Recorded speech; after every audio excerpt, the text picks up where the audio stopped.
जैसा कि हम सब लोग जानते हैं कि गणेश चतुर्थी आने वाली है। हम लोग रोज़ उसके लिए नए नए प्रकार के प्रसाद बनाएंगे। और मैंने ये प्रसाद की एक सीरीज़ निकाली है जिसमें मैं आपको कई तरह की मिठाइयाँ बनाना सिखाऊंगी और बताऊंगी कि कैसे हम बहुत अच्छी तरीके से गणेश जी के स्वागत में हम लोग ये प्रसाद अपने घर पे अपने हाथों से बना सकते हैं। शुरुआत में मैं आपको थोड़ा अपना इंट्रोडक्शन दे दूं। एक्चुअली मैं I am a big lazy person. मुझे किचन में काम करना बिल्कुल भी पसंद नहीं है। इवन अगर किसी किचन से रिलेटेड किसी काम को जिस हद तक टाला जा सकता है मैं उस हद तक टालती हूँ। बहुत सारे लोग कुकिंग पसंद करते हैं और वो कुकिंग करते हैं। मैं कुकिंग पसंद नहीं करती हूँ, बट चूंकि मैं हाउस मेकर हूँ मुझे कुकिंग करनी पड़ती है। बट मुझे ये चीज़ बहुत अच्छे से रियलाइज थी बहुत पहले से ही कि मेरे शायद मैं कुछ ट्रिक एंड टिप्स यूज़ करती हूँ जिसकी वजह से मेरा खाना बहुत ही अच्छा बनता है। आज तक मैंने शायद 10 में से एक बंदे को मेरे हाथ का खाना उतना पसंद ना आए, लेकिन वो भी पसंद तो वो उसको भी आता है, पर एक हद से ज़्यादा पसंद नहीं आता है। बट 9 लोगों को मेरा खाना बहुत ही अच्छा लगता है। मैं किस तरीके से बनाती हूँ कि मेरा खाना काफ़ी अच्छा बने, टेस्टी बने। माइट भी मेरे हाथ में भी टेस्ट होगा या मैं कुछ tip and tricks unconsciously use करती होंगी। इस कारण से बहुत लोगों ने मुझे बोला तो कि हमें ये सिखा दो, हमें ये सिखा दो, तो मैंने सोचा मैं यूट्यूब पे ही सबको सिखाती हूँ, ये मेरे लिए बेस्ट होगा। खैर, हम अब लौटते हैं। ये तो मेरा इंट्रोडक्शन हो गया। अब हम लौटते हैं हमारे गणेश जी के प्रसाद पे। गणेश जी के लिए जो हम प्रसाद तैयार करेंगे उस पर, जो कि हमारे बच्चों को भी अच्छा लगे, हम घर में रखी हुई चीज़ों से बना लें और हमें उतना टाइम भी नहीं लगे, बिकॉज वी आर लेजीज ना। तो सबसे पहले हम लोग एक कढ़ाई लेते हैं। आपके पास जो भी कढ़ाई है, मैं ये वाली यूज़ कर रही हूँ। मेरे घर में बर्तन भी उतने एकदम फैंसी टाइप नहीं दिखेंगे आपको, बिकॉज मुझे किचन में रहना और उसमें काम करना बहुत पसंद नहीं है। बट फिर भी हम इसमें, मैं आपको सारी चीज़ें बताती हूँ मैं इसमें क्या क्या यूज़ करूँगी। और मैंने एक जनरल चीज़ें ली हुई हैं जिससे आपको ऐसा नहीं कि आपको मेजरिंग कप की ज़रूरत होगी या कुछ भी। मैं जस्ट दिखा देती हूँ।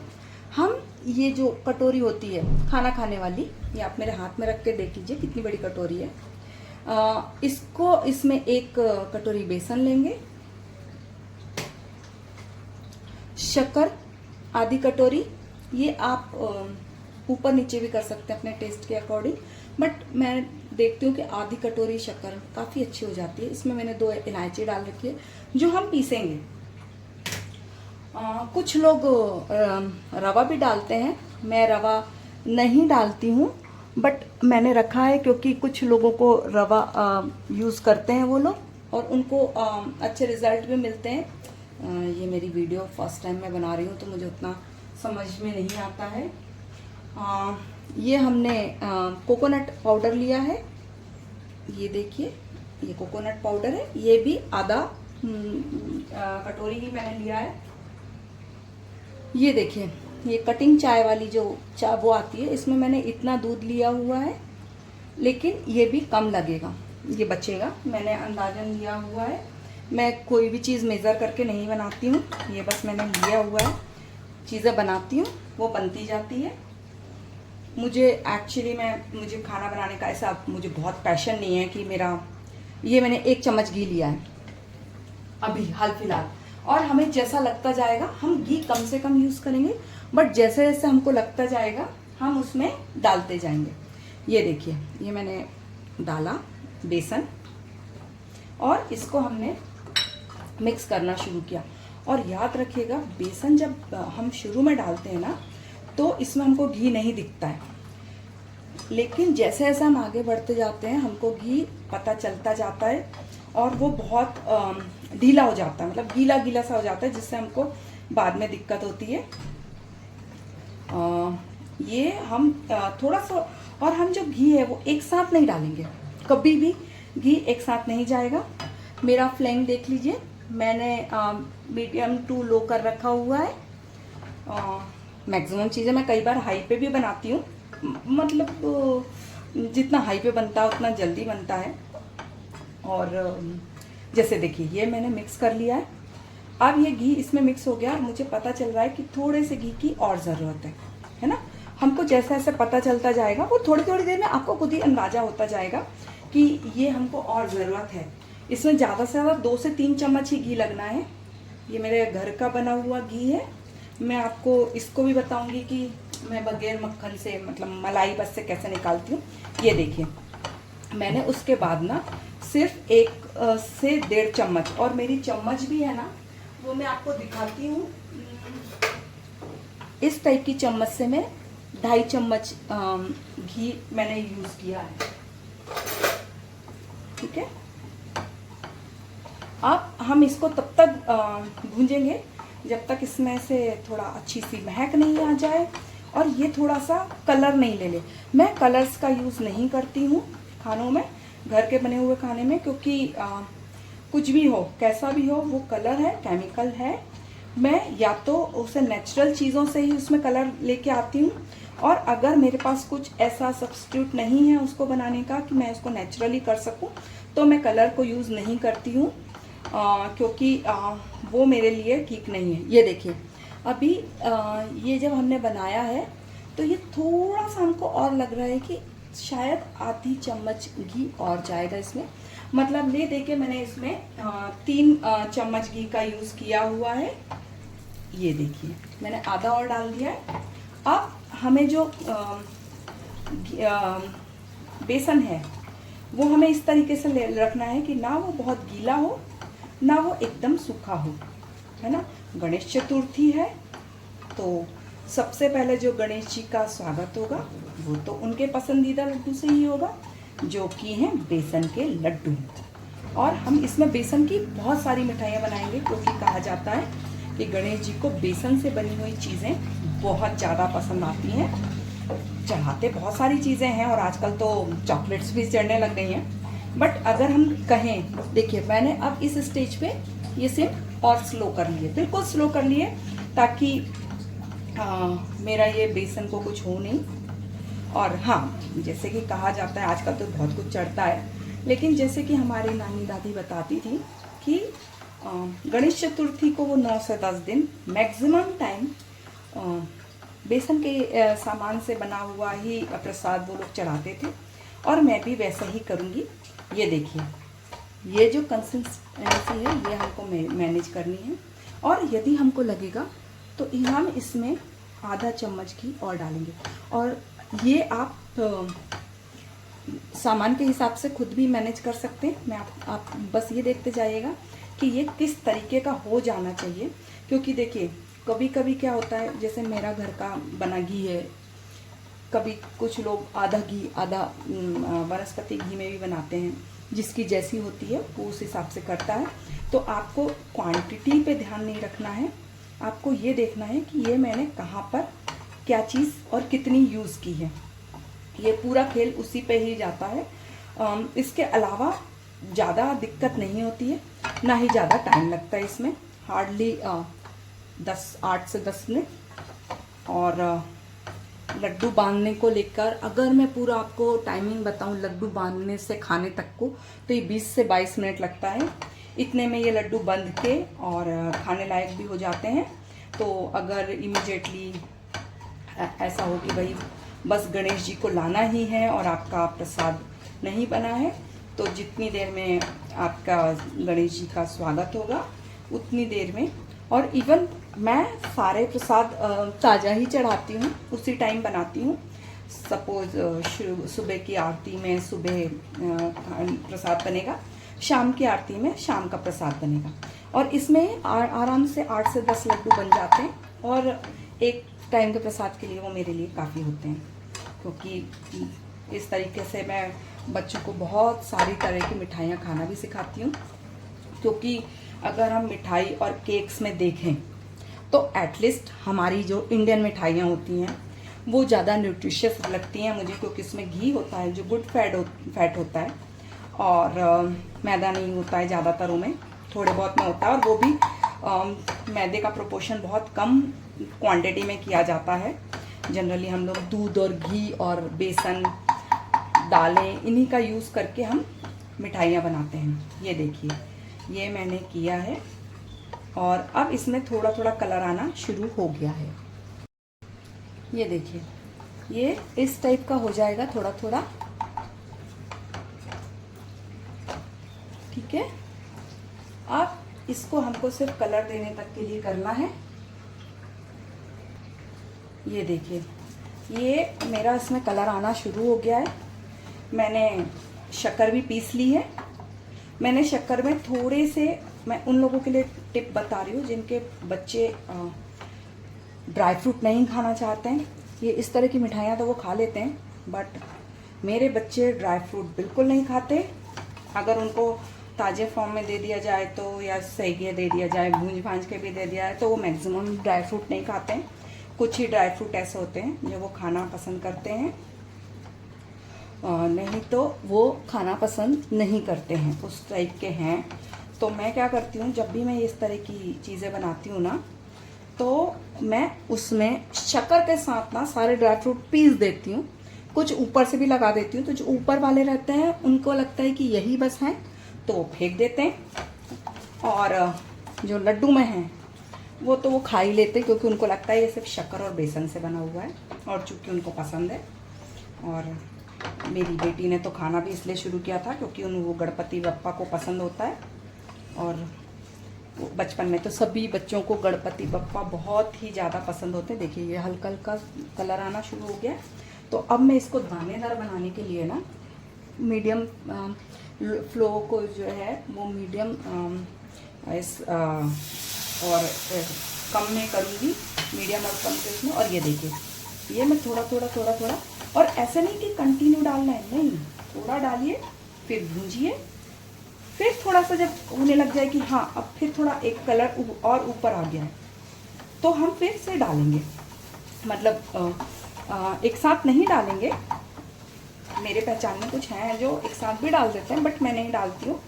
मैं जैसे ये अभी अब मैं इसको फिर चलाऊंगी, और जब ये एक कलर और ऊपर चढ़ जाएगा तब मतलब आप समझ रहे हैं ना, एक कलर और भूंज जाएगा, तो मैं उसमें अगेन फिर डालूंगी और फिर उसको भूंजूंगी। इस तरीके से मैं उसको 4 या 5 बार डालती हूँ, ताकि, और इसको मैं कलर कंटिन्यू चला रही हूँ क्योंकि ये मेरा थोड़ा कम मटेरियल है।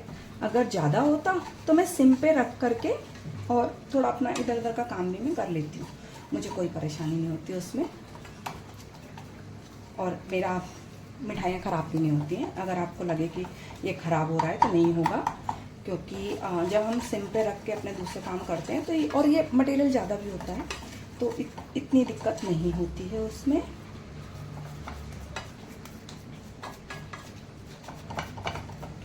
अभी ये मैंने आज से ही ये शुरू किया है, तो मुझे वीडियो बनाना नहीं आता है, थोड़ा बहुत ऊपर नीचे हो सकता है। यदि आपको मेरा कंटेंट पसंद आए तो प्लीज़ लाइक एंड सब्सक्राइब कर लीजिएगा, नहीं आए तो भी कोई बात नहीं है, गंदा लगे तो डाउन का थंबनेल लगा दीजिएगा। यदि आपको पसंद आए तो आपका लगा दीजिएगा, इससे कुछ प्रॉब्लम नहीं है। आप मेरे चैनल में आए, आपने विज़िट किया, और यहाँ तक अगर आप देख रहे हैं और यहाँ तक विज़िट किया तो आई एम थैंकफुल। देखिए, ये मेरा एक वो और चढ़ गया है कलर, मैं इसको फिर से ये देखिए। और अगर किसी को लगे कि मैं हाथ से क्यों कर रही हूँ, क्योंकि मैं ऐसे डायरेक्ट डालूंगी तो उतना एक फैलेगा नहीं, और मैं घर में इसी टाइप से ही यूज़ करती हूँ। हाथ हमारे काफ़ी साफ़ रहते हैं, ऐसा नहीं है कि हम खाना बनाने के पहले हाथ वगैरह नहीं धोते हैं। मैक्सिमम जो भी इंडियंस हैं, हम मैक्सिमम टाइम हाथ धो के ही खाना बनाते हैं, और जब हम खाना बना रहे होते हैं तो हम इधर उधर का कुछ भी गंदगी हाथ नहीं लगा रहे होते हैं।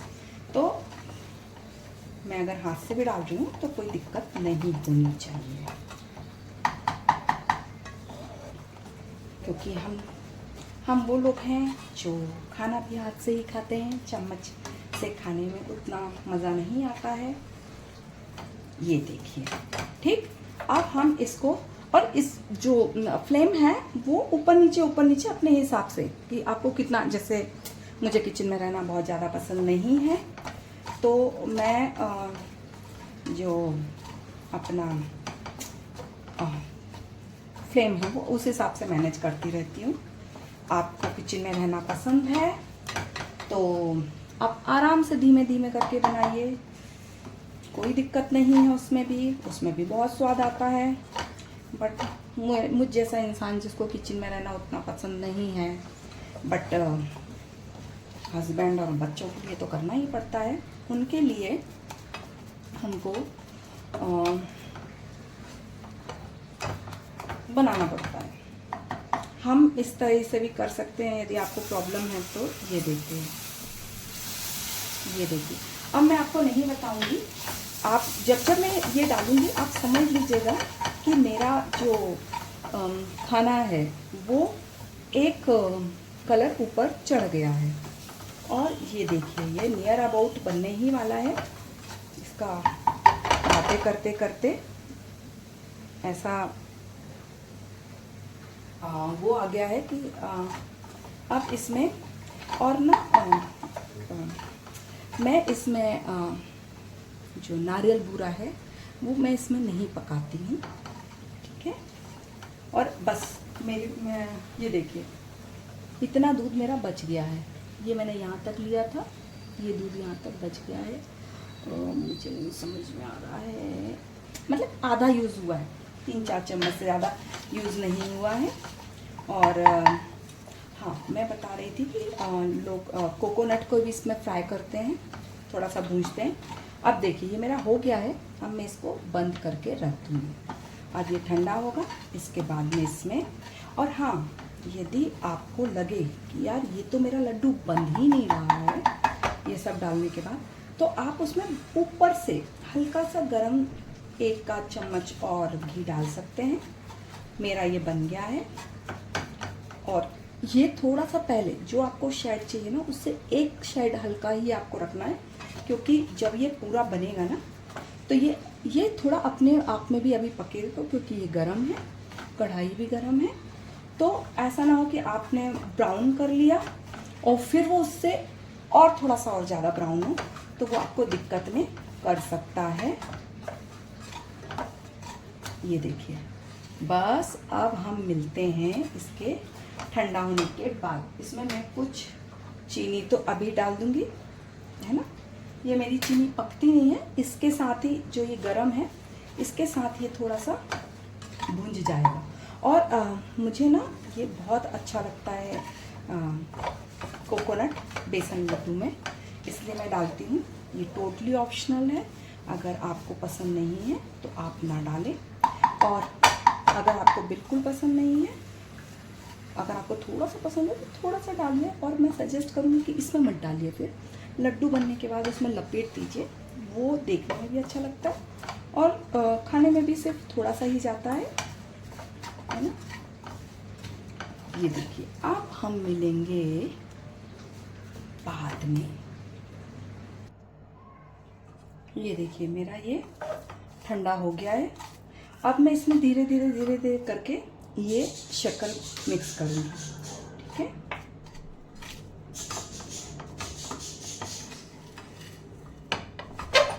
ये देखिए आपको अच्छे से लटना पलटना है। अब ये देखिए, ठीक है, ये हमको ये पूरा डालना है, लेकिन हम इकट्ठे नहीं डाल के थोड़ा थोड़ा करके डालेंगे। इकट्ठे डालने में कोई दिक्कत नहीं है, समटाइम्स मैं डाल भी देती हूँ जब मुझे पूरे हाथों से ही काम करना रहता है उस टाइम पे, क्योंकि मैं मिक्स कर लेती हूँ। मैं ये नहीं बोलूँगी कि मिक्स नहीं होता है या ऐसा या वैसा, सब होता है, बट अभी वीडियो पर्पज से भी करना है। और ये थोड़ा मुझे अभी ऐसी ज़रूरत नहीं लग रही कि मैं हाथ में लाऊं, मैं डालूंगी हाथ इसमें, पर मैं लास्ट में। देखिए इतनी चीनी इसमें भी मैंने बचाई है, क्योंकि मुझे लग रहा है कि ये ठीक ठाक हो गया है। अगर मिक्स करने के बाद आपको लगे कि नहीं यार थोड़ा सा तो हमें लग रहा है थोड़ा कम है, तो हम वो वैसे एक कटोरी में आधा कटोरी चीनी लगती ही है। समटाइम्स चीनी कुछ मीठी होती हैं, कुछ थोड़ी कम मीठी होती हैं, उसका फ़र्क होता है, तो बात अलग है। ये देखिए, ये आप देख रहे हैं ना, इस तरीके का ही हो जाना चाहिए। ये देखिए, अब ये बंधेगा अच्छे से। अगर ये ज़्यादा गीला होगा, मतलब इसमें ज़्यादा घी होगा, तो आप नहीं बांध सकते हैं। इसमें कम होगा तो आप ऊपर से डाल सकते हैं, ये गुंजाइश आपके पास रहती है। लेकिन अगर ज़्यादा होगा तो फिर आपको बहुत सारी चीज़ों से बहुत मैनेज करना पड़ता है। मतलब आपको इसमें, जैसे मैंने आपको रवा दिखाया था, मैंने रवा का ही यूज़ नहीं किया, मैं ये रवा का यूज़ नहीं करती हूँ। मैं दूध से ही उसको दानेदार बनाने की कोशिश करती हूँ। अगर ज़्यादा हुआ, मतलब सपोज़ आपसे ज़्यादा ही हो गया, अब आप क्या करोगे? तो आप उसको क्या करते हो, थोड़ा सा चीनी डाल दो, क्योंकि जो भी अब आप बैलेंस करोगे उससे चीनी भी थोड़ा करेगी आपको। और फिर आप इसमें कोकोनट की क्वांटिटी बढ़ा सकते हो, मिल्क पाउडर डाल सकते हो, और खोआ बना डाल सकते हो इसकी। मतलब अगर आपका एक बार भी ये ज़्यादा हो गया ना घी, तो फिर आपको वो संभलता नहीं है इतनी आसानी से। ऐसा नहीं कि नहीं संभलता है, बट अब फिर आपको प्योर बेसन लड्डू का टेस्ट नहीं आएगा, फिर आपको मिक्स टेस्ट आएगा। मतलब बेसन चूँकि बहुत ही शार्प फ्लेवर का होता है, तो वो सबके पाव, मतलब वो बता देता है, अगर आपने थोड़ा सा भी बेसन डाला है तो बता देता है कि मैं इसमें डला हुआ हूँ। तो ऐसा नहीं है कि बेसन के लड्डू आपको कोकोनट लड्डू जैसा फील कराएंगे, लेकिन जो एक प्योर बेसन लड्डू का फॉर्म होता है वो तो नहीं आएगा। ये देखिए, ये मेरा सब मिक्स करने के बाद मैंने थोड़ा सा और रखा था, क्योंकि ये हाथ लगाने लायक गर्म नहीं था। मतलब आप छू सकते थे, लेकिन थोड़ा गर्म था वो, तो मैंने इसको थोड़ा ठंडा होने दिया। अब मैं इसको लड्डू को बांधना शुरू करूँगी। मुझसे 2 लड्डू नहीं बनते इकट्ठे, मेरे को एक एक करके ही बांधना पड़ता है, और मैं इसी तरीके से बांधती हूँ। ये देखिए, थोड़ा थोड़ा आप करते जाएंगे ना एक दूसरे के ऊपर, तो आपको कहीं कुछ शेप देने की ज़रूरत नहीं है, वो ऑटोमेटिकली गोल होता जाएगा। और ये देखिए, ये बिल्कुल गोल लड्डू हो गया है। अब मैं ऐसे करके सारे लड्डू बांध लूँगी। ये देखिए, मैं उठा भी कौन सी कितनी क्वांटिटी रही हूँ, इतने हाथ में जितनी भी आ जाए। ये देखिए, और ये देखिए, ये मैंने बांधना शुरू कर दिया है। और मैं सारे लड्डू ऐसे ही बांधती हूँ, मतलब मुझे शेप की कोई टेंशन नहीं रहती, क्योंकि अल्टीमेटली वो गोल हो ही जाते हैं। मैं ऐसे ही एक दूसरे के ऊपर एक हाथ से दूसरे हाथ में ट्रांसफ़र करती जाती हूँ, और वो गोल हो जाते हैं। ये देखिए, और अगर कोई कहे कि मेरे को खाना बनाना कैसे आता है, यदि मुझे किचन में घुसना पसंद नहीं है, मैं इसका पूरा क्रेडिट मेरी मम्मा को जाता है। मुझे खाना बनाना बिल्कुल पसंद नहीं था, कभी भी पसंद नहीं था, बट मेरी मम्मी ने 7th और 8th 2 साल ऐसे निकाले, क्योंकि या शायद 8th और 9th रहा होगा ज़्यादा से ज़्यादा, इससे ज़्यादा का नहीं था। ये देखिए, आप चाहें तो ऐसे भी कर सकते हैं। उन्होंने मुझे इतना डांट डांट के कुकिंग सिखाई है ना, इतनी डांट डांट के कुकिंग सिखाई है। मैंने अपनी पूरी ज़िंदगी में जो सबसे ज़्यादा डांट खाई है, वो सिर्फ मेरी कुकिंग के कारण ही है, क्योंकि मैं कुकिंग बिल्कुल नहीं करना चाहती थी, और मेरी मम्मी को था कि मैं कुकिंग करना सीख लूँ। और तभी से मैंने इन्वेंट करना शुरू कर दिया था कि हम कैसे कम से कम टाइम में किचन में रह के अपना खाना बना सकते हैं। मेरी मम्मी को और मेरे साथ में जितने भी लोग थे, मैंने देखा बहुत टाइम लगता था उनको किचन में। मुझे उतना टाइम नहीं लगता है। मुझे किचन, ये मेरी मम्मा को और कई लोगों को पता है कि मुझे कुकिंग करने में कितनी तकलीफ़ होती है, पर मैं खाना बना लेती थी, और मैं शुरू से ही अच्छा खाना बना लेती थी। इसलिए शायद मेरी मम्मी ने मुझे कुकिंग करने से, मतलब उन्होंने कुछ दिनों तक सिखाया होगा मुझे। आई थिंक उन्हें लगा होगा कि कुकिंग ठीक ठाक करती है। अगर बिल्कुल ही ख़राब करती तो कौन खाता इतना गंदा खाना। मुझे भी शायद बोल दिया जाता कि रहने दो तुम, हम ही बना लेंगे। लेकिन मैं ठीक ठाक ही बना रही थी शुरू से ही। अब ये मेरा काम ही हो गया है, इसे मैं मतलब चूँकि मैं होम मेकर हूँ तो मुझे लगता है कि हाँ, खाना अगर मैं बच्चों को बना के खिला सकती हूँ, मेरे हस्बैंड को खिला सकती हूँ तो खिला ही देती हूँ। और मैं नहीं भी चाहूँ कि मैं बनाऊँ, मैंने 1-2 बार हेल्पर भी रखी, बट उस हेल्पर के हाथ का खाना किसी ने भी नहीं खाया।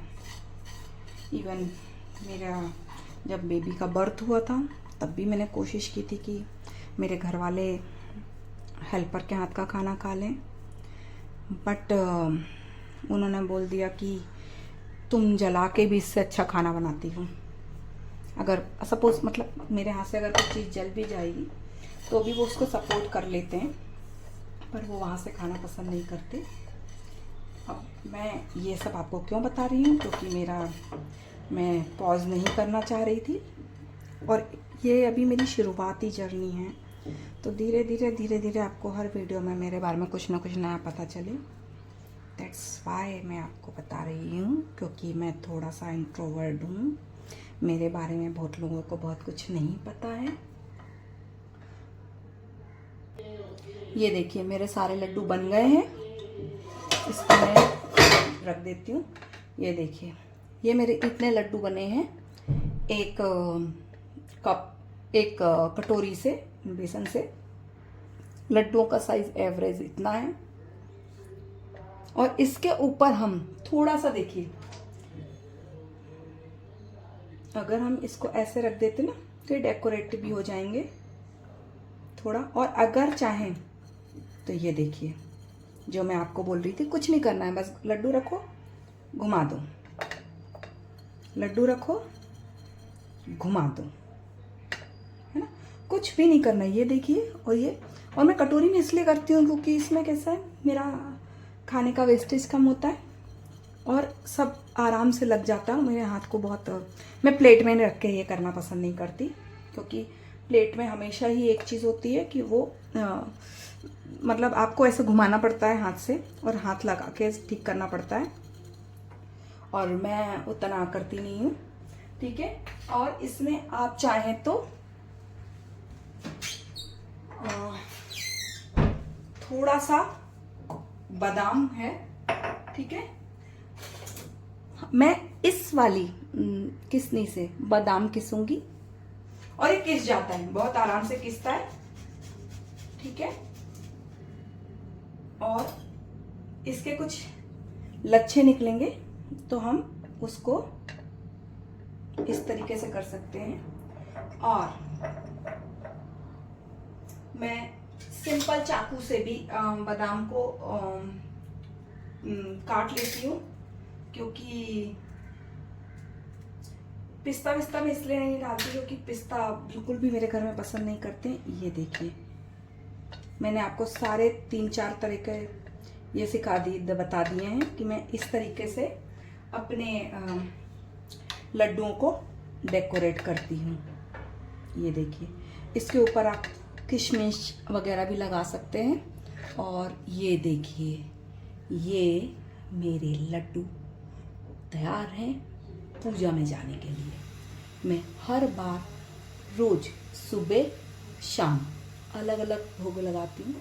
अगर आप चाहें तो ये लड्डू सुबह और शाम मतलब एक दिन के लिए आपके लिए तैयार हो गए। इसमें हमने क्वांटिटी पहले ही बता दी है, उतनी ही क्वांटिटी से आप, पर मैक्सिमम चीज़ों के लिए उसी मैं कटोरी का ही यूज़ करूँगी क्योंकि वो सबके पास होती है, मेजरिंग कप सबके पास नहीं होते हैं। तो इस तरीके से हम ये बनाएंगे और गणपति जी की पूजा करने जाएंगे। बाय।